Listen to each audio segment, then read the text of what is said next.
Hello students, welcome to Personal Tutor. मैं हूं संयोगिता और आज हम डिस्कस करने वाले हैं बेसिक ज्योमेट्रिकल आइडियाज़ का एक्सरसाइज 4.1। ये क्लास 6 का टॉपिक है और यहाँ पर हम अब सीधे एक्सरसाइज पर आ रहे हैं क्योंकि इसका जो इंट्रोडक्शन वाला पार्ट है वो हम ऑलरेडी कवर कर चुके हैं हमारे फर्स्ट वीडियो में। अगर आपने नहीं देखा है तो डिस्क्रिप्शन में आपको लिंक मिल जाएगी, उसको पहले देख लें। उसमें पूरा इंट्रोडक्शन जो है कंसेप्चुअली हमने कवर किया है और अब हम सीधे 4.1 के क्वेश्चन नंबर 1 को डिस्कस करेंगे।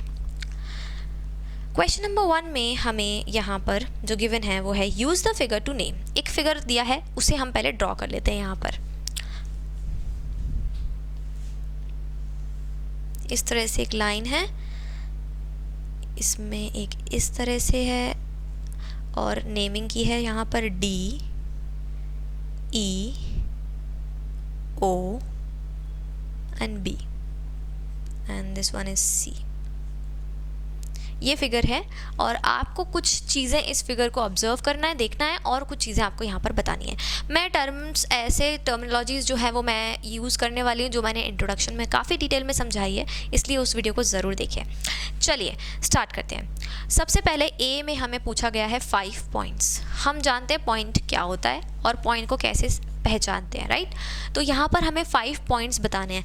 आप अगर ध्यान से देखेंगे इस फिगर को तो यहाँ आपको 5 पॉइंट्स क्लियरली दिख जाएंगे और नेमिंग भी हो रखी है पॉइंट्स की D, E, O, B and C। तो ये सारे पॉइंट्स के जो नेम्स हैं वो हम यहाँ डायरेक्टली लिख सकते हैं। D कॉमा लगा के लिखेंगे E, O, B and C। These are the points.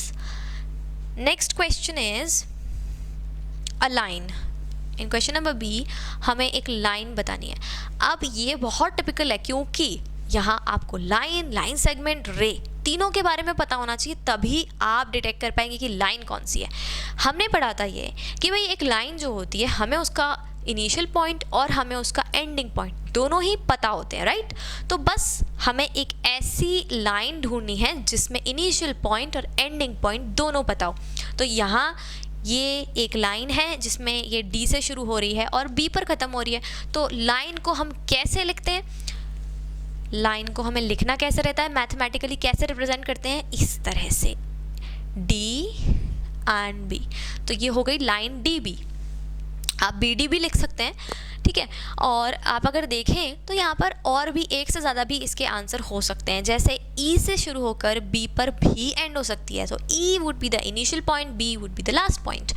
So line EB is also an answer, line OB is also an answer. तो line OC is not an answer, sorry. So there are 3 answers. आप कुछ भी लिख दें, आपको line दिख रही है तो लिख दो, लेकिन ऊपर ये बनाना बहुत ज़रूरी है। अगर आपने ये गलत बना दिया तो आपका पूरा आंसर गलत हो सकता है। तो एरो नहीं बनाना है क्योंकि लाइन है, ठीक है। लाइन सेगमेंट होता तो हम यहाँ पर, सॉरी लाइन है इसलिए एरो बनाएंगे, लाइन सेगमेंट होता तो हम एरो नहीं बनाते। लाइन है मतलब भाई एक्सटेंड हो सकती है इधर भी और इधर भी, तो इसके कई सारे आंसर्स हो सकते हैं, पर हमसे सिर्फ एक ही पूछा है तो हम सिर्फ एक ही आंसर देंगे। हम क्यों अपना एक्स्ट्रा दिमाग लगाएंगे। Next is 4 rays. अब ये थोड़ा सा ज़्यादा पूछ लिया इन्होंने, 4 रेज। अब रे क्या है पहले तो ये पता होना चाहिए, तभी तो लिख पाएंगे ना भाई कि रे के नेम्स। अब यहाँ पर हमें ये चीज़ पता है, कॉन्सेप्ट हमारा क्लियर है कि भाई रे जो है उसका हमें स्टार्टिंग पॉइंट तो पता है, इनिशियल पॉइंट तो पता है, लेकिन हमें उसका एंड पॉइंट नहीं पता, वो कितना भी एक्सटेंड कर जाएगी। तो हम यहाँ ढूंढेंगे सिर्फ और सिर्फ क्या, इनिशियल पॉइंट। हमें 4 रेज बतानी है। एक तो मुझे क्लियर दिख रही है भाई OC, O इसका इनिशियल पॉइंट हो गया और ये आगे जाके कितना भी एक्सटेंड कर रही है। हम C लिखेंगे just to represent that is the ray. It doesn't mean कि C is the end point, okay. तो हमें बस ये पता है कि C के आगे एक्सटेंड कर रही है, तो ये लिखा हमने OC और ऊपर हमने बना दी रे। ये बहुत ज़्यादा इंपॉर्टेंट है, ये जो सिंबल्स हैं यही पूरा आंसर का सबसे मेजर पार्ट जो है वो प्ले करते हैं। तो अगर आपको इनमें कोई डाउट है, इनमें कोई कन्फ्यूजन, तो इनकी एक लिस्ट बनाइए, लाइन सेगमेंट एंड रे, और तीनों लिख डालिए। OC एक हमारी रे हो गई। सेकंड रे हम क्या बोल सकते हैं कि भाई एक O से लेके मुझे D तक भी दिखाई दे रही है एक रे जो कि D के आगे एक्सटेंड हो सकती है, तो ये हो गई OD। एंड ओ से मुझे बी पर भी एक रे दिखाई दे रही है, तो ये हो गई ओ बी। इसका एंडिंग पॉइंट जो है वो नहीं पता, लेकिन ओ से बी के आगे एक्सटेंड कर रही है। इनिशियल पॉइंट ओ है, ओ से सी पर भी दिख रही है, राइट। तो एक हो गई हमारी ई पर, ओ ई रे। ऊपर रे बनाना बहुत ज़रूरी है। Next is 5 line segments. 5 line segments, ये हमें बनाने हैं। 5 लाइन सेगमेंट्स बताने हैं। अब 5 लाइन सेगमेंट्स कैसे बताएंगे भाई? 5 लाइन सेगमेंट्स देख लेते हैं। लाइन सेगमेंट का मतलब दोनों पॉइंट पता होना चाहिए, इधर भी, एंड पॉइंट भी, इनिशियल पॉइंट भी, दोनों पता होना चाहिए। तो एक हम डी ई लिख देते हैं भाई, लाइन सेगमेंट हो गई डी ई। फिर एक हो गया ई ओ, लाइन से चल रहे हैं। फिर एक हो गया ओ बी, ओ से बी तक हो गया। फिर एक हो गया ओ सी, ओ से सी तक। फिर एक हो गया ओ डी, इनके ऊपर बना देंगे, सबके ऊपर लाइन सेगमेंट का साइन बन जाएगा। तो ये हो गए हमारे 5 लाइन सेगमेंट्स। तो ये था हमारा क्वेश्चन नंबर 1। कुछ भी नहीं है, बिल्कुल कॉन्सेप्ट्स के ऊपर पूरा क्वेश्चन पूछा गया था। अगर आपको पता है कि लाइन सेगमेंट, लाइन और रे में क्या डिफरेंस है, तो इस क्वेश्चन को तो आप यूं ही सॉल्व कर लेंगे। कुछ भी कॉम्प्लिकेशन दिया ही नहीं है।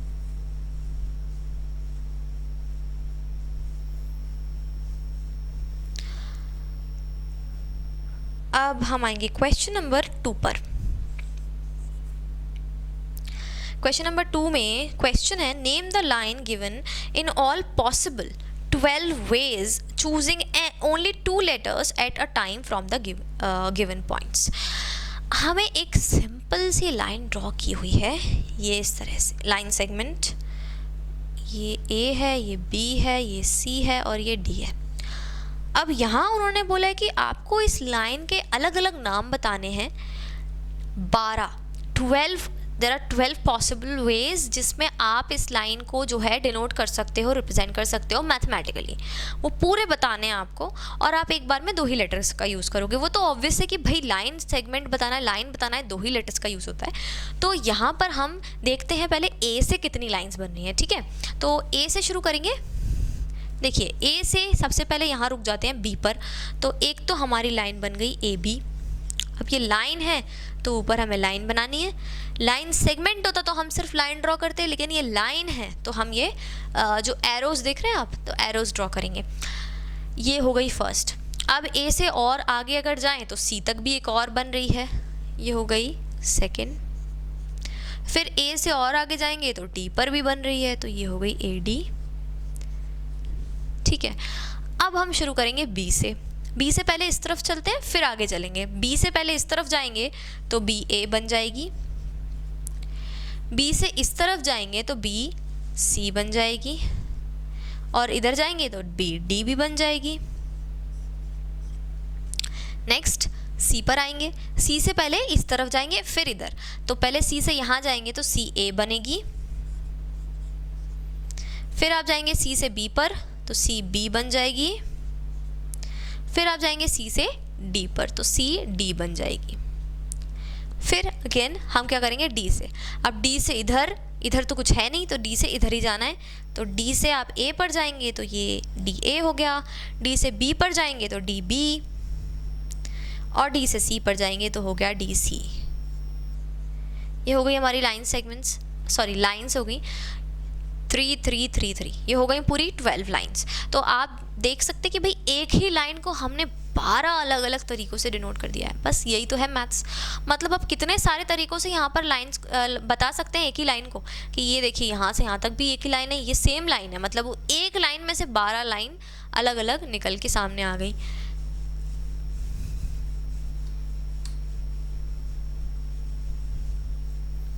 Question number 3। Question number 3 is use the figure to name. अब एक और फिगर है, चलिए बना लेते हैं। क्या ही काम है हमको, बनाएंगे। एक पैरेललोग्राम टाइप का बना हुआ है। पैरेललोग्राम तो पता होगा सबको, ये इस तरह से। इसको थोड़ा सा बड़ा बनाते हैं। ये 2 पैरेलल लाइंस, ये दो और पैरेलल लाइंस, इसलिए तो पैरालेलोग्राम। इसके बाद अंदर एक और लाइन बनी हुई है भाई, एरोज के साथ लाइन है मतलब, और फिर ये यहाँ पर दो एरोज और, काफ़ी कॉम्प्लिकेटेड सा है। इधर एक और सी, आप स्केल से बनाना, A B D E O and F, इस तरह से ये हमें फिगर दिया हुआ है। करना क्या है इसमें, आपको फिर नेमिंग करनी है, नेमिंग ही नेमिंग कराए जा रहे हैं इस पूरे एक्सरसाइज में। नेमिंग कर दो बस। इंट्रोडक्शन का वीडियो देख लिया होगा सबने, नहीं देखा है, और अगर नहीं देखा है तो ये नेमिंग नहीं समझ में आएगी, तो पहले जाके उसको देख लीजिए, फिर आएंगे यहाँ पर नेमिंग करने के लिए।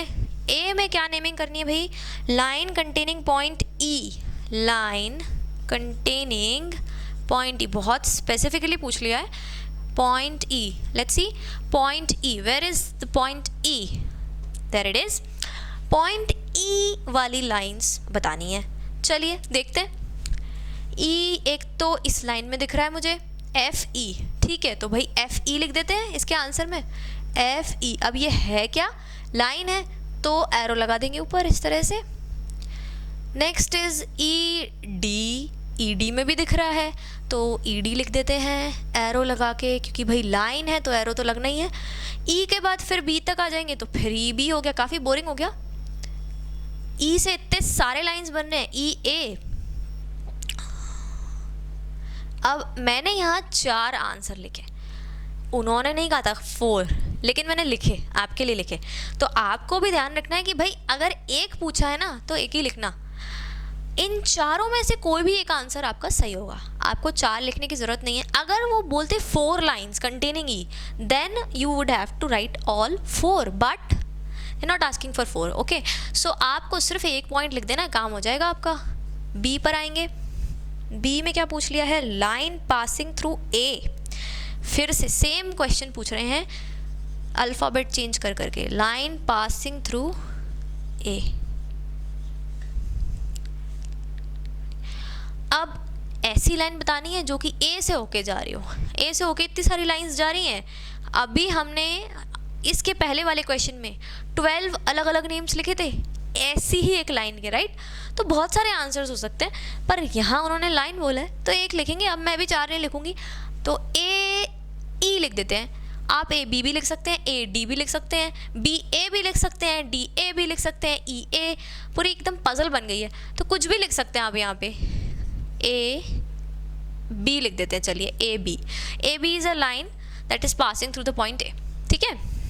Next C, line on which O lies, line on which O lies. आप देखिए कि तीनों एक ही जैसे क्वेश्चन अलग अलग इंग्लिश में पूछ रहे हैं। Line containing point E same question था, line passing through A same question था, line on which O lies same question हो गया। मतलब आपको कंफ्यूज करने की कितनी ज़्यादा मेहनत की गई है, पर आपको तो कंफ्यूज होना नहीं है, क्योंकि आपको तो पता है तीनों का एक ही आंसर है। मतलब वो पॉइंट उस लाइन पर होना चाहिए, बस तीनों में बस यही चीज़ जो है हमारी कॉमन है, तो हम कंफ्यूज नहीं होने वाले। ओ है यहाँ पर, सी से लेके ओ, पहले तो पॉइंट ओ देखिए कहाँ पर है, उसको पहले डिटेक्ट करिए। ओ यहाँ पर है, ओ से सिर्फ एक ही लाइन बन रही है, सी ओ, तो इसका सिर्फ एक आंसर होगा। इसमें आप ज़्यादा अपना दिमाग ना लगाएं, एक ही आंसर होगा इसका, ओ सी, ओ सी। अब लाइन है तो ऊपर एरो तो बनाना बनता है, तो बस ये एरो बन गया, यहाँ पर ओ सी हो गया, line on which O lies O C, that's it. Last is D, and 2 pairs of intersecting lines. This is a difficult question for them, not for us. 2 pairs of intersecting lines, उनके लिए question बनाना थोड़ा सा difficult हो गया होगा। क्यों? क्योंकि भाई ऊपर के तीनों तो सेम क्वेश्चन बना दिए, उन्होंने कहा चलो एक थोड़ा सा अलग कर देते हैं, बच्चे बोर हो गए होंगे। तो यहाँ पर क्या है, 2 pairs of intersecting lines, आपको बताने हैं 2 पेयर इंटरसेक्टिंग लाइंस की। अब इंटरसेक्टिंग लाइंस क्या थी, एक कॉमन पॉइंट होता था दोनों में, ऐसे आपको बस क्या करना है, इंटरसेक्टिंग लाइंस ये है, मतलब ये एक कॉमन पॉइंट हो गया बीच में, तो वो बन गई इंटरसेक्टिंग लाइंस। अब यहाँ पर इंटरसेक्टिंग लाइंस कहाँ दिख रही हैं? एक तो ये है जिसमें ये कॉमन पॉइंट है, पर इस पॉइंट का नाम नहीं दिया, तो ये तो नहीं लिख पाएंगे। आगे जाते हैं, एक ये भी लाइन है और इसमें जो पॉइंट है ये ई है, तो हमें दिख रहा है कि ये भी इंटरसेक्टिंग है, लेकिन क्योंकि यहाँ पॉइंट का नाम नहीं दिया इसलिए हम इसे स्किप करें। यहाँ पॉइंट का प्रॉपर्ली नेम दिया हुआ है, ई पॉइंट जो है वो कॉमन है इन दोनों लाइंस में, तो हम एक काम करते हैं, हम इसको लिखते हैं क्योंकि रिस्क हमें लेना नहीं है, तो हम यहाँ लिखेंगे A E, line A E and line F E, they both are intersecting each other. This is the answer, that's it. ये था हमारा क्वेश्चन नंबर 3, काफ़ी boring, A B and C, D was quite good. चलिए अब हम आएंगे question number 4 पर।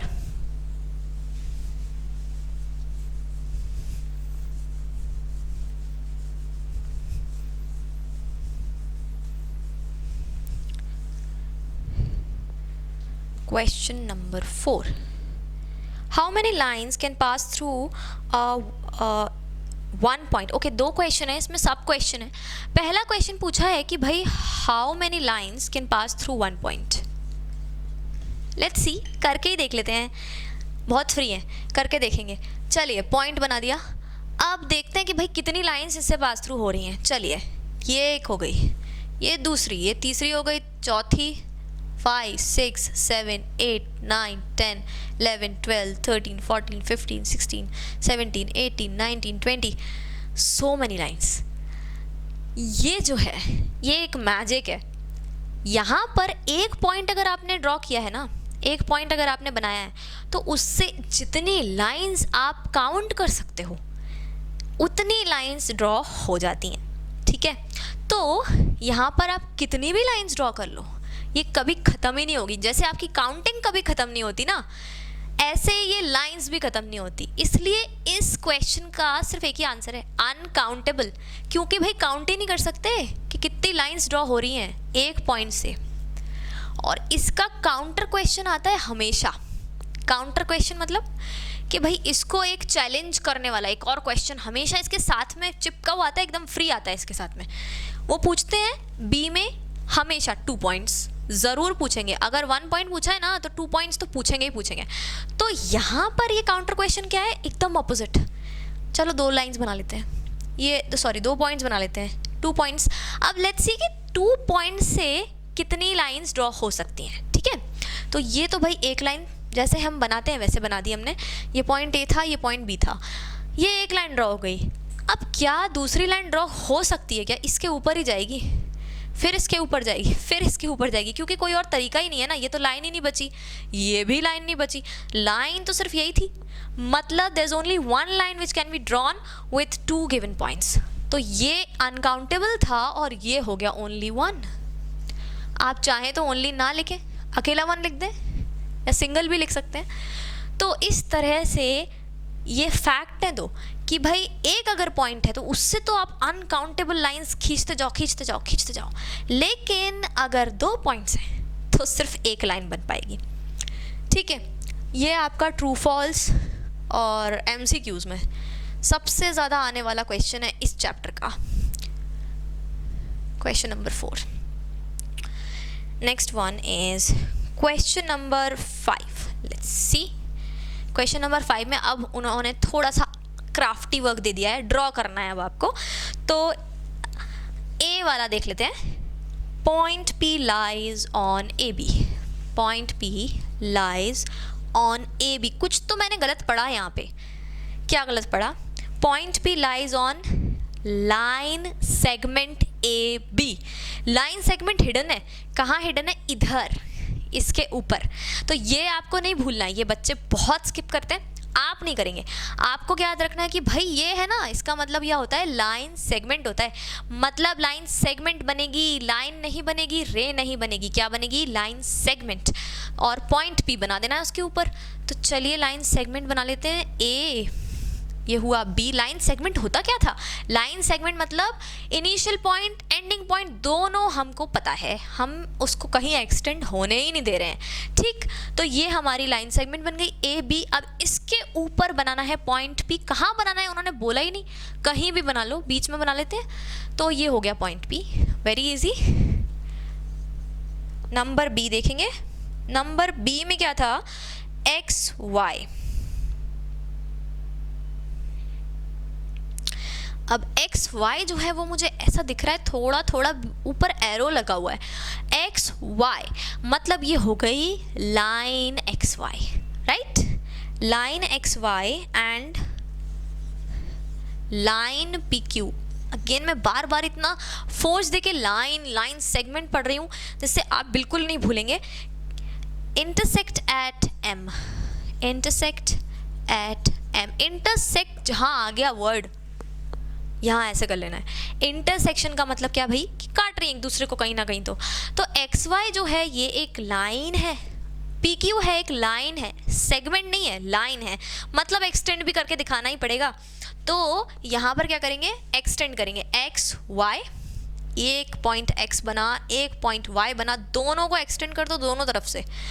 दूसरा पी क्यू, पी क्यू को भी एक्सटेंड करना पड़ेगा, ये भी क्या है? एक लाइन।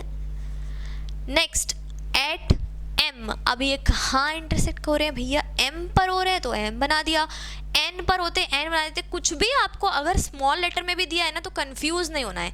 अभी ये सारे क्वेश्चंस आपको कैपिटल लेटर्स में, तो आप लोग इजीली बना पा रहे हैं। कभी कभी वो क्या बोल देते हैं? एक्स बोल देते हैं, बस वहाँ बच्चे एकदम ये क्या है, तो ऐसे कंफ्यूज नहीं होना है। एक्स अगर लिखा है ना तो हम यहाँ एक्स लिख देंगे, एम लिखा है तो हम एम लिख देंगे। जो लिखा है आपको बस फॉलो करना है और कुछ नहीं। आगे लाइन एल, लाइन एल। अब देखो यहाँ नाम जो दिया है ना लाइन का, उन्होंने एक ही दिया, मतलब उन्होंने बनाया नहीं, सिंबल नहीं बनाया। जैसे यहाँ बनाया था लाइन, यहाँ बनाया था लाइन और नीचे पी क्यू एक्स वाई लिखा। अब उन्होंने सिर्फ एल बोला और आगे लिख दिया लाइन। मतलब यहाँ से समझ जाना है कि दोनों तरफ एक्सटेंड होगी और उसका नाम है एल, ठीक है। कभी कभी लाइन एक लेटर से भी डिनोट की जाती है, तो ये इसमें कंफ्यूज होने वाली कोई बात नहीं है। एल लिखा है तो एल लिख देंगे। Contains E and F but not D, okay. ये एक अच्छा क्वेश्चन है, बट नॉट डी। ध्यान से देखना है। लाइन एल जो है कंटेन्स ई एंड एफ, मतलब एक लाइन एल है जिस पर point E and point F दोनों हैं, बट नॉट डी, मतलब डी भी एक पॉइंट है कहीं ना कहीं तो, पर वो लाइन एल पर नहीं है। मतलब आपको ये पॉइंट भी दिखाना पड़ेगा, लेकिन उसे लाइन एल पर नहीं दिखाना, उसे कहीं दूर दिखा देना, एल से दूर। तो चलिए बना लेते हैं, इसको भी इधर ही बना लेते हैं। लाइन एल बनाई, एक्सटेंड हो रही है लाइन एल। अब इसके ऊपर बना दिया पॉइंट ई, इसके ऊपर बना दिया पॉइंट एफ, और डी पॉइंट था तो ये हो गया हमारा पॉइंट डी। क्योंकि ये भाई इसके ऊपर नहीं है, लाइन के ऊपर, तो हमने नहीं बनाया लाइन के ऊपर, ठीक है। नेक्स्ट, अच्छा इसको बनाने की ज़रूरत क्या थी? इसलिए थी क्योंकि उन्होंने लिखा अलग से कि डी भाई लाइन एल पे तो नहीं है। मतलब इनको चाहिए कि डी तुम दिखाओ हमको कहाँ पर है, लेकिन ये भी दिखाओ साथ में कि लाइन एल पर ना हो, इसलिए बनाना ज़रूरी है। आधा ही रह जाएगा अगर डी आप नहीं बनाओगे तो। Next question is O P. ये है एक लाइन, एंड ओ क्यू, ये भी क्या है? एक लाइन। O P and O Q meet at O. देख रहे हैं आप, अलग अलग तरीके से आपको बेवकूफ़ बनाना चाहते हैं, पर हम नहीं बनेंगे, हम नहीं बनेंगे, हम कंफ्यूज नहीं होंगे। यही सेम क्वेश्चन है, सेम क्वेश्चन अलग तरीके से लिखा हुआ है, बस लैंग्वेज से कंफ्यूज नहीं होना है। X Y P Q intersect at M, O P and O Q meet at O. थोड़ा सा एक ट्विस्ट देंगे इसमें, क्या? देखिए यहाँ पर ओ पी पहले बना देते हैं। ये बनाया हमने ओ पी और ओ पी, ये क्या था? एक लाइन सेगमेंट था, हाँ लाइन थी, ये एक एक्सटेंड हो रहे थे भाई। इसके बाद में